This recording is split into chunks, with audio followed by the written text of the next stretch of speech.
Hello hi, എന്താണ് പരിപാടി? ഞങ്ങൾ ജസ്റ്റ് ചില്ലിങ്. ഇന്നെന്താണ് കഴിക്കാൻ?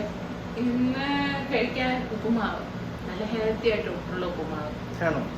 ഉപ്പുമാവിൻ്റെ കൂടെ കറി കറി നല്ല പുളിമുളക്. പുളിമുളക് എന്ന് വെച്ചാൽ പല നാട്ടിൽ പല പേരായിരിക്കും. മറ്റേ മത്തിപ്പുളി അല്ല, നമ്മുടെ മുളക് കറി എന്ന് പറയും, പിന്നെ മീൻ പുളി എന്ന് പറയും. പല ടൈപ്പ് പേരുണ്ട്, പല സ്ഥലങ്ങളിലും പല പേരാണ്. നിങ്ങൾക്കറിയാവുന്നത് കൂടെ കമന്റിൽ അറിയിക്കണേ. തുടങ്ങാം. അതിന് തന്നെ നമുക്ക് ഫസ്റ്റ് വേണ്ടുന്ന സവാളയും പിന്നെ നമ്മുടെ ക്യാരറ്റും, പിന്നെ വേറെ ഏതെങ്കിലും വെജീസ് ഒന്നും ഉണ്ടെങ്കിൽ അതും കൂടെ നമുക്ക് ആഡ് ചെയ്യാം. അപ്പം ഞാനിത് രണ്ടും മാത്രമേ നമ്മൾ എടുത്തിട്ടുള്ളൂ. ഇതൊന്ന് കട്ട് ചെയ്തെടുക്കട്ടെ. അങ്ങനെ അതിന് വേണ്ടിയിട്ട് നമുക്ക് ഫസ്റ്റ് വേണ്ടുന്നത് റവയാണ്. റവ വറുത്തതായാലും കുഴപ്പമില്ല, അല്ലാത്തതായാലും കുഴപ്പമില്ല. ഞാൻ ജസ്റ്റ് അതൊന്ന് വറുത്തെടുക്കുന്നുണ്ട്. ഇതിപ്പോൾ ഒരു 1.5 ചെറിയൊരു കപ്പിൻ്റെ അളവിലാണ് ഇപ്പോൾ എടുത്തേക്കുന്നത്. ജസ്റ്റ് ഒന്ന് റോസ്റ്റ് ചെയ്തെടുത്താൽ മാത്രം മതി, കരിഞ്ഞു പോവല്ലേ.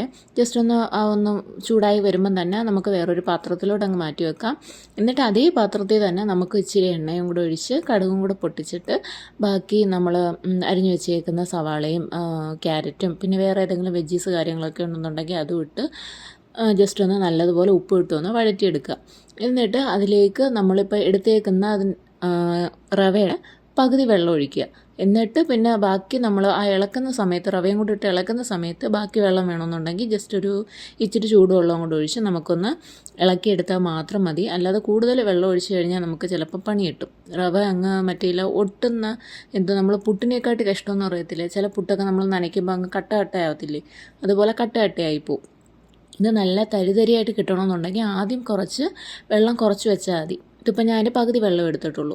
എന്നിട്ട് പിന്നെ ഇത് ജസ്റ്റ് നല്ലതുപോലെ ഒന്ന് തള വരുമ്പോഴത്തേക്ക് ബാക്കി നമുക്ക് ആ റവയും കൂടി ഇട്ട് ജസ്റ്റ് ഒന്ന് ഇളക്കി കൊടുക്കാം.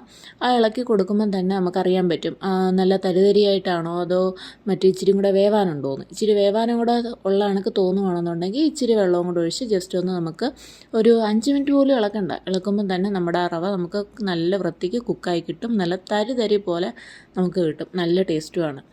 അങ്ങനെ റവയും കാര്യങ്ങളും എല്ലാം റെഡി ആയിട്ടുണ്ട്. ഉപ്പുമാവ് റെഡിയായി. നമുക്ക് കൂടുതൽ വെജീസ് യൂസ് ചെയ്ത് നമ്മൾ ഹെൽത്തി ആയിട്ട് അങ്ങനെ കഴിക്കാൻ നോക്കുന്നുണ്ടെങ്കിൽ അല്ലെങ്കിലും റവയെന്ന് പറയുന്നത് ഒരു ഹെൽത്തി ഓപ്ഷനാണ്.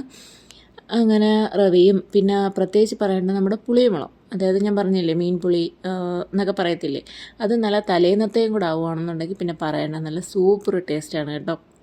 നല്ലൊരു കോമ്പിനേഷനാണ് ഉപ്പുമാവിൻ്റെ കൂടെ മീൻ കറി. തേങ്ങാക്കറി ആണെങ്കിലും കുഴപ്പമില്ല, പക്ഷേ ഈ മുളക് കറി നല്ല ഒരു കോമ്പിനേഷനാണ്. അങ്ങനെ കുറച്ച് സവാള അരിഞ്ഞെടുത്തിട്ടുണ്ട്. ഒരു മീൻ പൊരിച്ചത് ഓവനിലാണ് പൊരിച്ചേക്കുന്നത്, അതുകൊണ്ട് എണ്ണയുടെ ആവശ്യം വന്നില്ല. പിന്നെ ഒരു നെല്ലിക്ക ഉപ്പിലിട്ടതും പിന്നെ നമ്മുടെ മീൻ പുളിയും. അങ്ങനെ ഇതെല്ലാം കൂടെ ഒഴിച്ചിട്ട് നല്ലൊരു പിടി പിടിക്കുകയാണെന്നുണ്ടെങ്കിൽ പറയണ്ട, സൂപ്പറായിരിക്കും.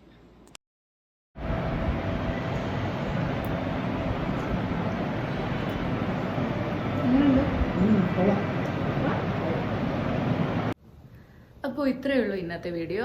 ഈ വീഡിയോ ഇഷ്ടപ്പെട്ടെന്നുണ്ടെങ്കിൽ സബ്സ്ക്രൈബ് ചെയ്യാനും ലൈക്ക് ചെയ്യാനും മറക്കല്ലേ. അപ്പോൾ അടുത്ത വീഡിയോയിൽ കാണാം. ടാറ്റാ, ബൈ.